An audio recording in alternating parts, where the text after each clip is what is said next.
The important meeting was chaired by Ms. Varial Tauper, Central President of PPP Women's Department and Chairperson of Sindh Assembly Standing Committee on Interior. Ms. Varial Tauper chaired the meeting of the Women Assembly members of the party.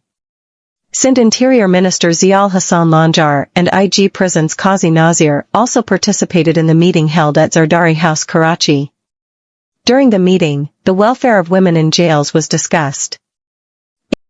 In the meeting, the proposed measures for the welfare of women prisoners, their children and juvenile prisoners were reviewed in detail. Urgent measures are inevitable for the welfare of women, their children and juvenile prisoners in jails, Varial Tauper. Women MLAs should play their role regarding the welfare of women and their children in jails, Varial Alper. Jails can be transformed into true correctional facilities through modern correctional programs, Varial Tauper.